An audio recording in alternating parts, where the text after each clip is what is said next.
আসসালামু আলাইকুম সবাইকে। অনেকদিন পর একটা ব্লগ নিয়ে আসলাম। রোজা ঈদের ছুটি কাটিয়ে আবার সেই আপন নিরেই ফিরে এলাম। তো আশা করি সবাই ভালো আছেন। তো এই যে ক্লিপটা দেখছেন, এটা হচ্ছে আমি গ্রামের বাড়িতে যখন গিয়েছিলাম আমাদের বরিশাল, তো সেখান থেকে আমি শিশু পার্কে গিয়েছিলাম। তো শিশু পার্কে এই ছোট্ট ভিউটা আমার কাছে বেশ ভালো লেগেছে। মানে ছোট্ট একটা প্ল্যানেট পার্ক, মানে শিশু পার্কটা প্ল্যানেট পার্ক নামেই পরিচিত। বরিশালের যারা থাকেন তারা তো অবশ্যই জানবেন।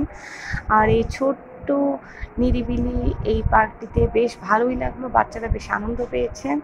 তো বেড়ানো ঘোরার শেষে আমি চলে আসলাম আমার নিজ বাসায়। এই আসার সময় ছোট ছোট ক্লিপগুলো নিয়ে এসেছি আপনাদের সাথে শেয়ার করতে।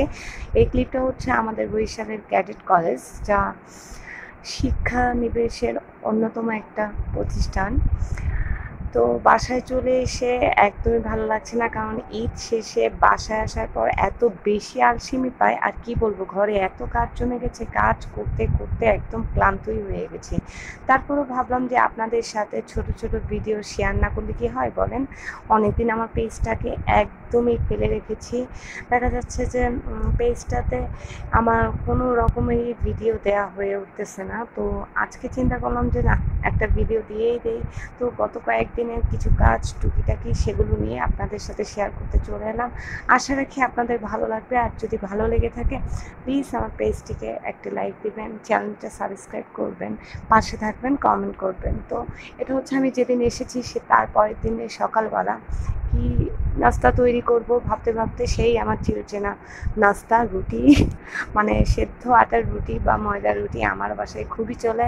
রুটি ছাড়া সকালটা একদমই মনে হয় যেন নাস্তাটা সম্পূর্ণ হয় না। যদিও এখন প্রচণ্ড গরম পড়েছে, এই গরমের ভিতর রান্নাঘরে গিয়ে রান্না করতে গেলে দেখা যাচ্ছে যে একদম ঘেমে একাকার হয়ে যায়। তারপরেও কিছু করার নেই, পরিবারের সবার সাথে নিজেরও পছন্দের গুরুত্ব দিতে গিয়ে আমাদের টুকিটাকি যা আছে সবই করা লাগে। আর তার সাথে করে নিয়েছিলাম আলু ভাজি, আর তার সাথে ডিম পোস্ট ও ডিম ভাজিও ছিল, সেটা আর আমি ভিডিওতে তুলতে পারিনি। আসলে দেখা যাচ্ছে কি, আমি চাইলেও ছোট ছোট ক্লিপগুলো রেডি করে রাখলেও ভয়েস ওভার দেওয়ার কারণে, এডিটিংয়ের কারণে আপনাদের সাথে কোনো ভিডিওই আমি শেয়ার করতে পারি না। তারপরেও চেষ্টা করি মাঝে মাঝে ছোট ছোট ক্লিপ নিয়ে ছোট ছোট ভিডিও দেওয়ার জন্য। আর এই যে গরমের দিনে, এই তপ্ত গরমে আমি কী রান্না করব ভাবতে ভাবতে রান্নাঘরে গিয়ে এই কচি একটা লাউ এনেছিল, তো সেটা দিয়ে চিংড়ি, মানে ছোট ছোট চিংড়ি দিয়ে একটু লাউ ভুনা করে নিলাম, যেটা আমার বাসায় সবসময় চলে, মানে একটু ঝোল তরকারি না হলে চলে না। আর হচ্ছে এই যে করলা ভাজি করলাম, একটু বেশি পরিমাণেই করেছি, কারণ গরমে এই করলা ভাজিটা খেলে কিন্তু খুব ভালো লাগবে, অনেকেরই পছন্দ গরমের ভিতর। আর আমার করলা ভাজিটা একদমই তিতা হয় না, আর যদিও তিতা হয়ে থাকে মোটেও সমস্যা নেই, তিতা আমার বেশ পছন্দ। আর এই যে একটু পাতলা মসুর ডাল করে নিলাম, ডালটা আমার হয়ে গিয়েছে। পেঁয়াজ কুচি ও রসুন কুচি আর একটা শুকনো মরিচ দিয়ে আমি ডালটা ফোড়ন দিয়ে নিলাম। এরপর আমি এতে কুচানো ধনে পাতা দিয়ে দিলাম। এই ধনে পাতাটা দিলে ডালের ফ্লেভারটা অসাধারণ আসে। তো আপনাদের সাথে এই রান্নাগুলো শেয়ার করার মাধ্যমে আজকের ছোট ব্লগটি আমি শেষ করে দিচ্ছি। আশা রাখি আমার পরবর্তী ব্লগে আপনাদের সাথে আবারও কথা হবে। সে পর্যন্ত সবাই ভালো থাকবেন, সুস্থ থাকবেন।